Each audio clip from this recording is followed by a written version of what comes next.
Want to achieve network marketing success? Then you're in the right company. Hello, and welcome to Leave Nothing to Chance, hosted by networking marketing giant John Solleder.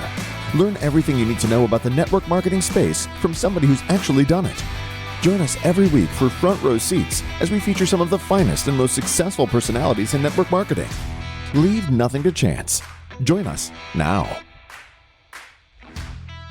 All right. Well, it is my honor to talk to another good friend of mine, actually somebody who was featured in the Leave Nothing to Chance book recently, and that's Patricia Carolash. Patricia lives out in Saskatchewan, where I understand today it's a little bit cold.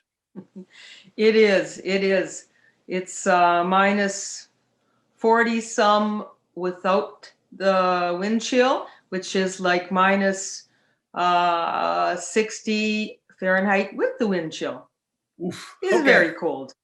Yeah, I would say so. That's some of our listeners are in places that are probably a little bit warmer than that, I hope, today. But, Patricia, you've had a very interesting career. What did you do before you got involved in network marketing?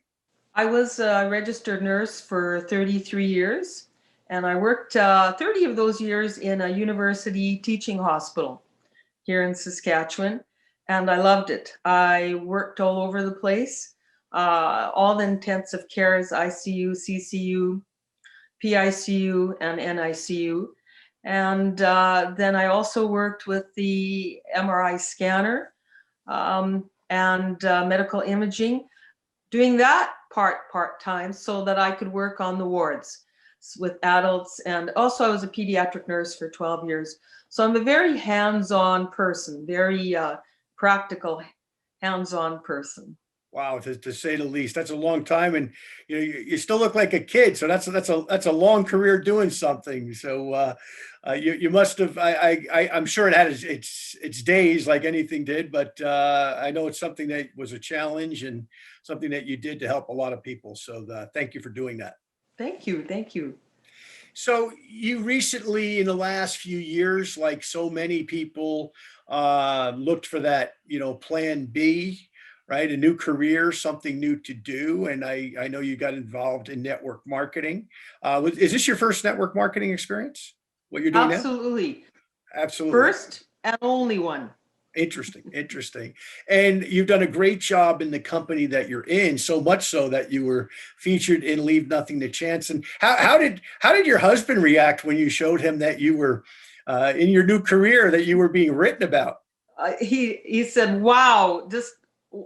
He was very happy for me. It was the first time I'd been in a book, and it was amazing for both of us. Great. Well, it was well deserved because I'm familiar with your story, of course.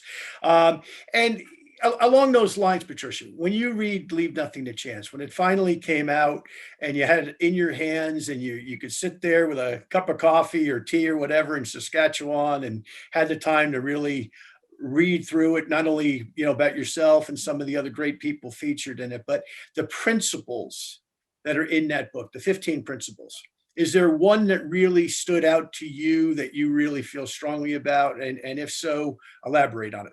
Principle number 2, listen to your reason. It's the heart of the matter.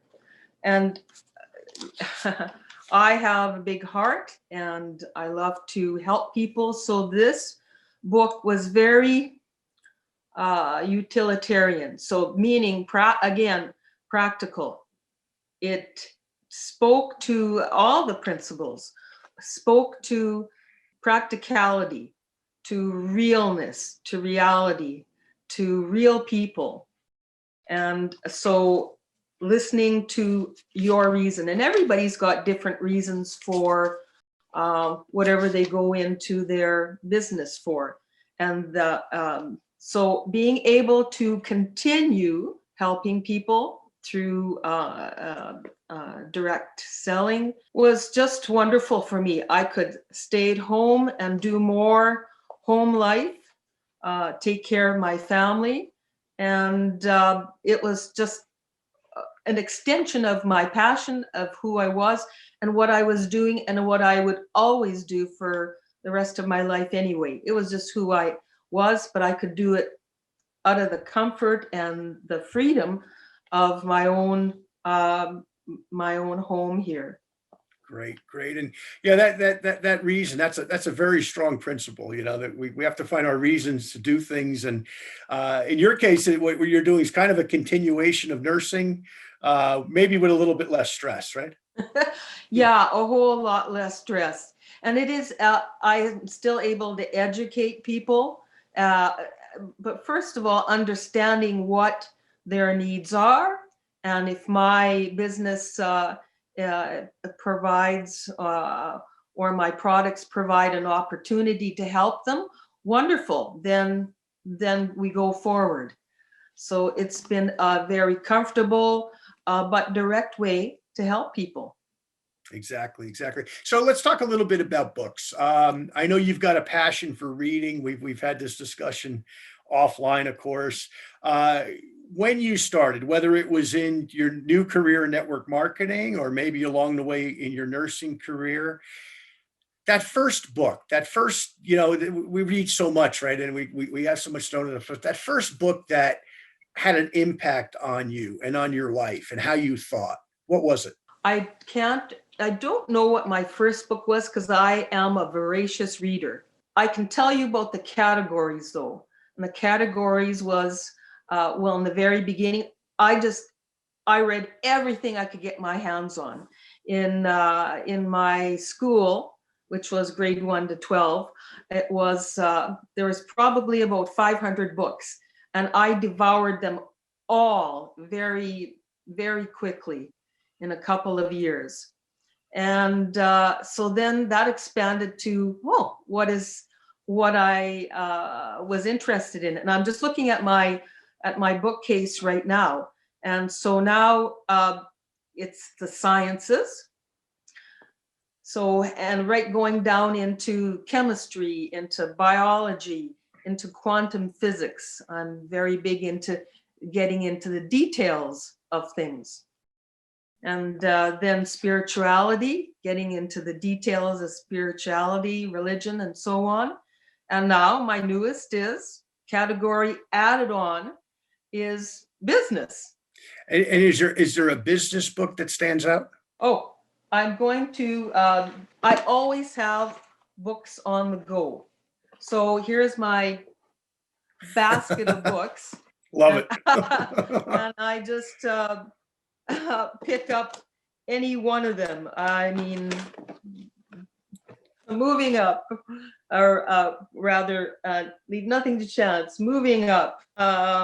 There's lots. I've got different authors, different books in here, and so it's wherever I need to go to learn something, get some knowledge, get some details, and so I'm all over the place in business also.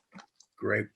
Well, it's fun. I love your basket of books, by the way. It kind of looks like I've got one of these, like it's like a big V thing that I've always got the new ones that I'm reading at that time because I'm always reading 3, 4, 5 different things at a time. I think you're the same way. But so let's talk about that. And it could be any of those categories that you just mentioned, by the way.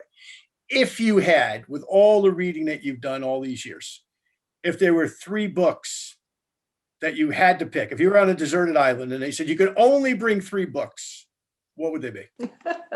That is a really hard question, really hard. So currently, because in a little bit that would all change anyways, in no particular order, because there can't be one favorite because it's always, what is the interest of the moment? So glutathione by Dr. Jimmy Gutman, The Comprehensive Guide to Glutathione. Right now, leave nothing to chance, because that's always the stable 15 principles for success. Eric Worre, GoPro, currently. So that's what I would have on that island. Great. At the moment. Great. Well, I'm glad a couple of my titles are included in there, and Eric's somebody I have great respect for too. So those would be great business books. How about a non-business book? If you had to pick one from, I don't know, your spiritual category, for example, what would it be? Oh, Oh gosh. Okay, I'm just looking at my bookcase right now. Heal Your Body by Hmm. Louise Hay. Okay. Yes. Great A author. very small, a very basic book, and that is just the seed to so much more. She's a great writer. She's one of my favorites in that category as well. Okay, so great. So those would be a few titles that could help our listeners. If I came to your house right now and said, "Okay, Patricia, what are you reading today? What's on that coffee table in front of you right now that you are reading when we aren't online?" The Glutathione book from Dr. Jimmy Gutman, and that's because I'm learning, depending on what I'm learning, how to affect a certain person's life that I'm working with now, Mhm. and so just learning some information towards that. Okay, great. So it's something specific for a specific customer. And I know Dr. Gutman, of course, and he's an authority on that subject. So he'd be a great guy to read, certainly. Um, so let's go another direction. You've been around obviously very smart people in your life. Uh, Network marketing, I know is new. You've been around some great people there. I'm sure you were around some great people during your nursing education and career. Would you agree, and if you'd like to comment on this, that all people that are in leadership positions are voracious readers? Is that an accurate statement? Oh, yes, absolutely. During my work as a nurse, while we're proceeding and it's a quiet time during a procedure, and sometimes we would discuss the latest thing that we were reading, and it was it was remarkable to me how a lot of us were reading the same things, and that there was a common thread of interest in certain subjects and in fact certain authors. So that was very interesting to me, and surprising too. Interesting, because that readership, it's amazing. Of course, I've spent most of my life around network marketing, but I've also spent not an equal amount of time, a lesser time, but around athletics and high level athletics and coaches and professional athletes and Olympic athletes and all that sort of thing. And I find the same thing when I walk into that world is everybody that's successful is always reading and commenting on, hey, you got to read this book or that book, and it's interesting. And that's a common thread, I think, in success. I'm sure, the great medical doctors certainly are extremely well read. They have to be, obviously, on that subject, but I'm sure they read some other things, and the great lecturers and teachers. And that kind of leads me back to another question. So how much time do you take per day in your self-development journey? Oh, probably, oh boy, uh, hours. So it depends. If you mean like reading, I will listen to an audiobook at least 30 minutes a day. I will read for an hour a day. And people might think it's odd, but I do have scientific textbooks literally on my kitchen table all the time, Mm. constantly. I stopped reading the fiction probably when I was in my teens, and went on into the sciences, and then on into so on and so forth. Then and then listening to videos. Oh my gosh, probably in total, for sure, 4 or 5 hours a day. Mm.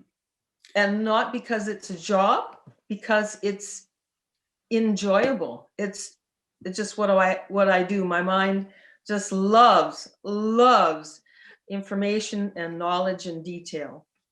Would you say too, now that with things like podcasts and audiobooks that you mentioned, that it's there's so much to learn, And yet I think we're at a time in humanity and in this time frame that we live in, with technology being what it is in a positive vein, that we've got access to so much good information, almost too much information at times, right? But so much that, yeah, you just don't have time for the Harlequin romances, right? To read them when there's so much good stuff to fill the mind with, Yeah, absolutely. And how many years ago, I don't know if you heard, but uh, uh, um, it was said, I read somewhere, the challenge of our future is going to be to pare down the information that we bring into our lives. And I thought, interesting. That rang true for me, but little did I know that I would have the availability of all the mail coming in, whether paper mail or email or paper books or electronic books and electronic information. And so that most of our energies would be to push that away, away, away. And whoever would have thought? So it is a whole big sorting out and being very particular as to what you're going to allow into your life, because there's so much electronic, banging at our doors, so to speak. So yeah, I am very particular and very, you have to be disciplined, or else you go down that, rabbit hole and get lost there for hours. And I don't allow that to happen. Exactly. So let's switch gears a little bit, Patricia. You've been now a distributor in your company for a few years. You've had some good success. You've done most of it, I think, regionally, right? Most of your distributor base is there in your part of the country. And the question I ask so many people that I'm interviewing that are distributors like yourself and myself, what we're doing here, building distributorships for a living. How do you start a new person? What advice do you give them? How do you help them to get off to a flying start? 2 things: understanding to a great degree so that they get that you're getting them, and then offering to pair up with them, to, like the saying goes, lock arms with them, and offer education. Hey, teach a man or a woman how to fish, and you'll be able to feed yourself for life, kind of thing. So would you like some information that would do that for you? That's how I look at it. Exactly. So let me ask you this.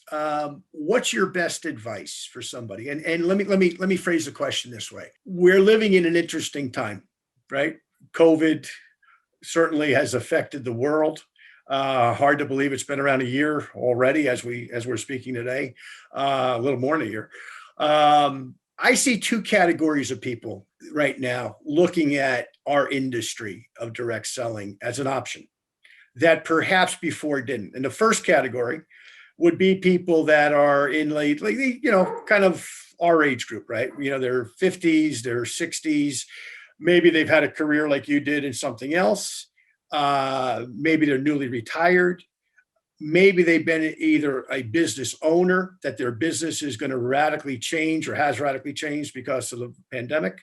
They don't have a business to go back to in some cases, or they do, but it's going to be really watered down financially because so many people now have figured out that they can do what we're doing, right? Do a lot of stuff on the internet that they used to have to do face to face. There's that category of people, right? That are looking at network marketing, multi-level marketing as maybe for the first time and considering it seriously, at the very least as a plan B, right? As a backup plan. And then there's that other category, that young person, people that are, say, 22, 25, 26, maybe 30 years old. They've got all these tremendous internet skills, technology skills that they've gathered just because they grew up with a gadget in their hand that we didn't, of course, right? That are also in that same situation where they're saying, hey, what's out there, right? Where do I go? What do I do? What's your best advice to those 2 individuals, that 60-year-old and that 25-year-old? If you were talking to them, if they were in your living room right now, what would you tell them about this industry? What have you learned the last couple of years that they could use to make a good decision to get involved in network marketing? That they could use to make a good decision. 2 words: social commerce. So if you want a way to socialize safely and distance, and oh, by the way beyond your scope of just around your place, your home place, wow, the socializing on the internet is a way to do it, through video conferencing, all of that. And you can keep it as just like anything. You can keep it as small as you want or as large as you want. And social commerce is how I say it. So you can stay at home, you can still affect people's lives, you can help one or as many people as you want. You can reach out or not, or it's just the world is your oyster. It's so open, it's so available, it's so much as whatever you want to make it. It's a great answer. I haven't heard that term social commerce before, but boy, that's a great term, right? You put social media and all the socialization of the internet with being able to make money and monetize it. That's a great term. I'm going to use that one, social commerce. So, Patricia, this has been a pleasure, and thank you so much for your time. Thank you for your leadership. Thank you for your past career. I know you helped a lot of people. I know a little bit about your career and some of the folks that you helped through some very difficult health challenges. So thank you for all of that. You've been a blessing to a lot of people, and thank you once again. Now, this is John Solleder. The name of the show is Leave Nothing to Chance. Podcast takes place weekly, so you'll want to listen in. We've got another great guest. It's going to be on next week, so listen in. You're going to want to follow these podcasts. Some of the top leaders in the network marketing world, people who are thought-provoking, intelligent, that are going to be able to share some of their story with you, so you can make a good decision to get involved, or if you are involved, to take some of what they've shared. And remember, all leaders are readers. Thank you, Patricia, once again. Thank you, John. Thank you for listening to this week's episode of Leave Nothing to Chance. If you want to know more about what it takes to succeed in the network marketing space, join us again next week for another amazing episode. For additional resources and to connect with John Solleder, visit leavingnothingtochance.com. Don't forget to leave a review, and we'll see you next time.